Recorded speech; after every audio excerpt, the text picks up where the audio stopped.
Madame, Monsieur, bonsoir. Bienvenue dans ce bulletin d'information. Sandaga est vidé. Le bâtiment central du célèbre marché du centre-ville a été démoli ce dimanche.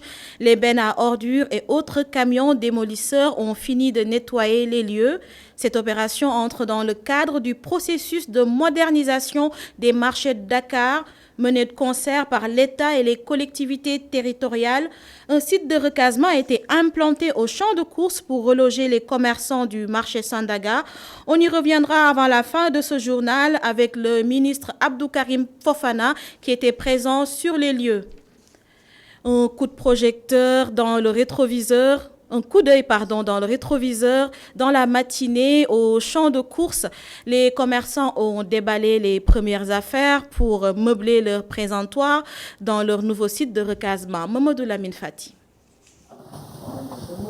Après la fin de l'ultimatum, Champ de course est prêt à accueillir les commerçants délogés du marché Sandaga. À l'entrée, des vigiles et des agents accueillent tout visiteur. Quelques heures avant, les commerçants discutent avec les menuisiers pour les derniers réglages et installations. Sur les 508 cantines aménagées, seules 325 ont retiré leurs clés pour ainsi rejoindre le nouveau site. En fait, ils ont très bien préparé les locaux. Quand même, vu les locaux, c'est bien et la préparation. Pour déloger quelqu'un, il va falloir vraiment préparer là où il doit aller. Quand même, ils ont préparé là où nous devons venir. Et nous sommes là aujourd'hui. On essaie d'installer petit à petit. On a tout amené. Vu l'ultimatum, on ne pouvait rien laisser là-bas. Maintenant, on a tout amené ici. Et qu'est-ce qui reste maintenant de ça? Bon, on essaie de nous installer. Vu que les cantines sont en fer, on ne peut pas tout installer brièvement. Donc, on essaie de faire petit à petit faire les choses. Le marché Sandaga sera démoli dans quelques heures. Mais au champ de course, toutes les dispositions sont déjà prises. Sécurité assurée, des bouches d'incendie installées, avec une forte présence policière. En un mot, tout est fin prêt pour un nouveau départ des commerçants. Massour Kama n'est plus. Le président du CNES est décédé ce dimanche. La Confédération nationale des employeurs du Sénégal qu'il a dirigée est l'une des organisations patronales les plus anciennes du pays. Écoutons Sambassi, le ministre du Travail, s'explique sur la perte que représente la disparition de Mansour Kama. Monsieur Kama vient de repartir au Seigneur. Nous savons bien qu'il est dans le lot de l'humain de devoir à un moment ou un autre le faire. Mais pour ceux qui ont marqué leur présence, leur existence et ont été utiles aux autres, c'est toujours avec beaucoup de peine qu'on constate leur départ. Je garde du défunt l'image d'un homme sobre, un homme équilibré, un homme de grande urbanité, un homme de grande générosité, un homme qui savait également, à des moments importants, faire des propositions pour dénouer en réalité des crises qui pouvaient être des crises assez fortes. C'est une grosse perte, mais en fait, c'est Dieu qui dispose du destin des hommes. Nous voulions donc présenter nos condoléances au nom du chef de l'État et de tout le gouvernement à sa famille, à son organisation patronale, au monde du travail, à tous les Sénégalais. C'est quelqu'un qui a été très utile à son pays et effectivement, sans faire beaucoup de bruit, M. Kama a apporté une contribution essentielle à la vie nationale. C'est donc une lourde perte que celle que nous accusons. Et c'est un entrepreneur, évidemment, qui a contribué à sculpter un peu la sphère économique de notre nation qui vient de partir. Coronavirus à présent, 60 nouveaux cas positifs sur les 915 tests réalisés aujourd'hui. Suivons les détails avec le docteur Mamadou Ndiaye. Sur 915 tests réalisés, 60 sont revenus positifs, soit un taux de positivité de 6,56%. Les cas positifs sont répartis comme suit. 48 cas contacts suivis par nos services et 12 cas issus de la transmission communautaire répartis entre Mbao 2, Saint-Louis 2, Dakar Plateau 1, Anne Mariste 1, Mbour 1, Parcelles Assainies 1, Rufisque 1, Thiès 1, Touba 1 et Yeumbeul 1. 16 patients hospitalisés ont été contrôlés négatifs et déclarés guéris. 39 cas graves sont pris en charge dans les services de réanimation. Aucun décès n'a été enregistré ce samedi 1er août 2020. L'état des autres patients hospitalisés est stable. À ce jour, 10 344 cas ont été déclarés positifs, dont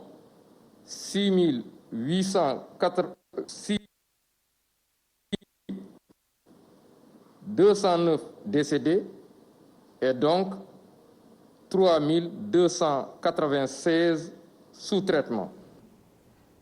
Et puis, 5 mois jour pour jour que le Sénégal lutte contre le coronavirus. La directrice générale de la Santé annonce un bilan sans doute dans la semaine. Dr Marie-Khemesse Ngom Ndiaye souligne que la sensibilisation est toujours de rigueur. Elle est au micro de iRadio. Le bilan se fera, vous savez, que ce soit télévisé ou pas, le bilan se fera dans la semaine. Mais comme d'habitude, ce sera un bilan qui va être en tout cas télévisé, en tout cas remis dans la presse. Mais sachez qu'aujourd'hui, il n'y a plus de confinement de population. Donc le ministre avait donc lancé ce vœu, mais en expliquant qu'en tout cas, si les personnes doivent se déplacer, qu'on respecte toujours les mesures barrières. Parce que comme vous le savez, sur l'ensemble du monde entier, aujourd'hui, en tout cas, le seul remède qu'on a pour la prévention, c'est le respect strict des gestes barrières, en termes donc surtout de port de masque, le respect de la distance physique, mais également le respect de l'hygiène des mains, également de l'hygiène collective. Je pense que nous tous nous suivons ce qui se passe sur le plan international. Beaucoup de pays même sont en train donc de revenir au confinement. Je ne souhaite pas. Ce qu'on veut vraiment, c'est que la communauté, que les populations comprennent que aujourd'hui, sur le plan curatif, c'est-à-dire en termes donc de traitement dans nos structures, vraiment, nous faisons le maximum. Aujourd'hui, les 14 régions disposent d'un traitement épidémique. Nous faisons tout pour avoir le maximum donc, de matériel nécessaire, surtout à la réanimation. Vous avez vu que nous venons de décentraliser aujourd'hui les tests de diagnostic. C'est important aujourd'hui. Jusqu'à Matam, à Bokidiawe, à Rosso, à Kédougou, le Labo national de santé publique, bientôt Honora Ziguinchor et Kaolack dans la semaine, bien dans les 10 jours. Donc, je vois vraiment tous ces efforts en train d'être faits par le gouvernement, particulièrement le ministère de la Santé et de l'Action sociale. Tout ce qu'il faut aujourd'hui, c'est vraiment d'aller en amont. Et ça, c'est pas pour toutes les maladies. On n'a jamais les moyens du curatif, même les grandes puissances. Et aujourd'hui, la prise en charge de la COVID l'a montré. Tout ce qu'il faut, c'est la prévention et la promotion de la santé. Donc, là où nous sommes avec la COVID, c'est vraiment les gestes barrières. Relâchement face aux mesures barrières contre la COVID-19, Penda Mbao lance un appel aux Sénégalais. L'historienne déplore les rassemblements dans les cérémonies funéraires constatées dernièrement. Elle invite aussi l'État du Sénégal à appliquer des mesures radicales pour stopper le virus. Penda Mbao est jointe au téléphone par Papa Ibrahima Ndiaye.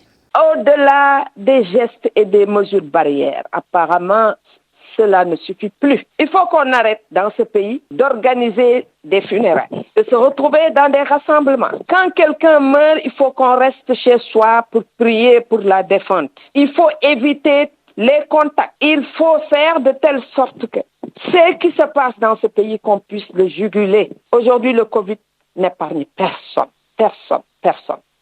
Et on a l'impression qu'il est en train justement de se disséminer un peu partout.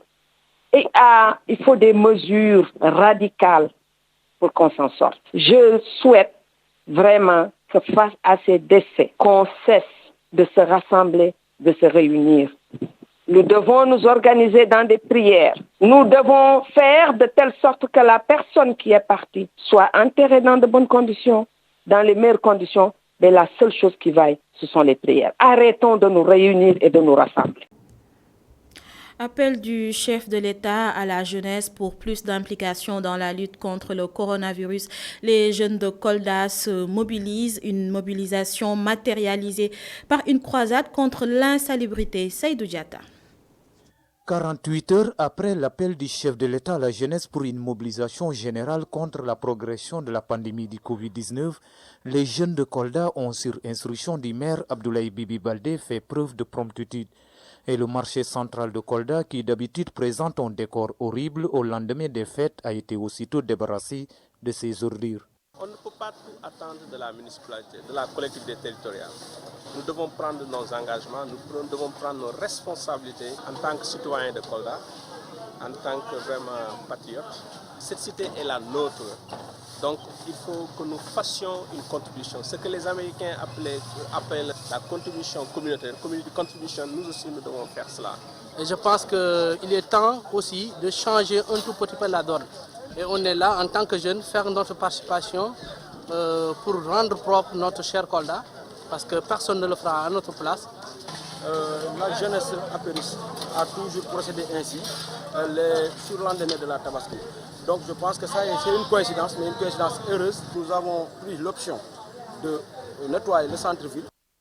La municipalité de Kolda a dorénavant dans son agenda un projet intitulé Kolda Ville Verte.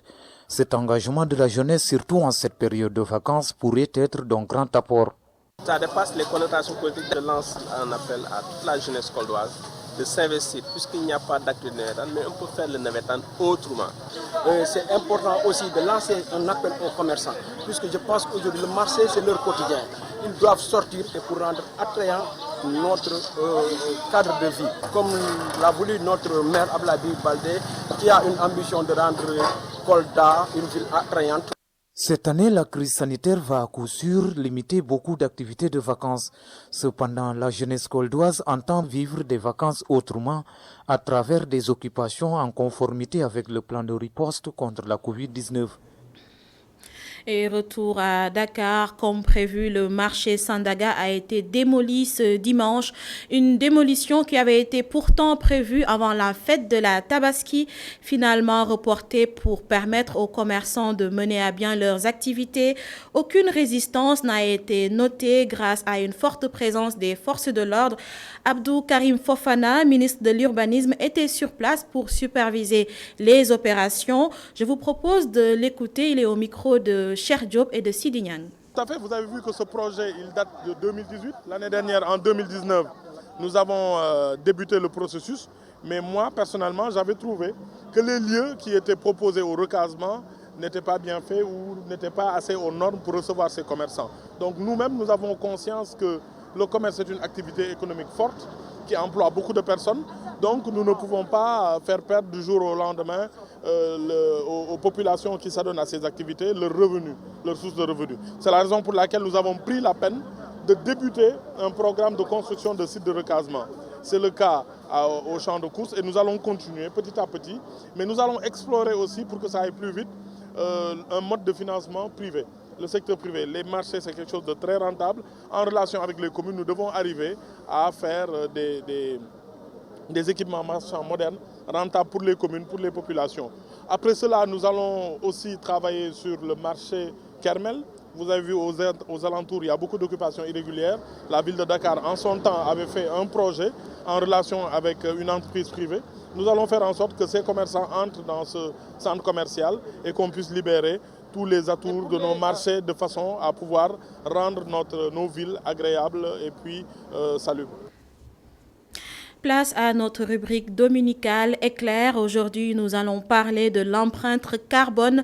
Cet indicateur qui permet de mesurer l'impact d'une personne ou d'une entité sur le climat. Cela afin de mesurer et d'améliorer les activités humaines dans le cadre de la transition écologique. Un récit de Moustapha Gabardiop.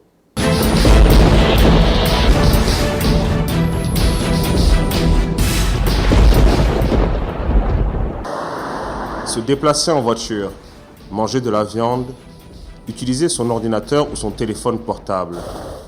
Des gestes qui peuvent sembler anodins, mais chacun d'entre eux génère une pollution, appelée empreinte carbone. C'est-à-dire la mesure de la quantité de carbone émise par la consommation d'énergie et de matières premières d'une personne, d'une organisation ou d'un procédé. Si elle se mesure en volume de CO2 émis par une entité, elle comprend en réalité les émissions de 3 gaz à effet de serre responsables du réchauffement climatique. le dioxyde de carbone, le méthane et le protoxyde d'azote. La mesure de l'empreinte carbone permet de comparer différents modes de vie ou différentes sociétés par leur impact écologique. Elle donne ainsi des pistes d'amélioration pour les consommateurs soucieux de limiter l'impact de leur consommation sur l'environnement, en identifiant des actions concrètes à prendre au quotidien ou en réalisant des actions citoyennes. Pour les gouvernements, elle permet de définir une politique environnementale. Les entreprises l'utilisent pour se situer dans leur secteur d'activité. En 2005, le CO2 représentait 83% des émissions du Sénégal, dont 89% produits par le secteur de l'énergie, suivi des procédés industriels avec 11%. Selon les derniers chiffres datant de 2014, les émissions de CO2 par habitant au Sénégal sont de 0,62 tonnes par an. Agir pour le climat consistera tout d'abord à identifier puis réduire les gaz à effet de serre que nous émettons au quotidien et sur lesquels nous pouvons agir à la source.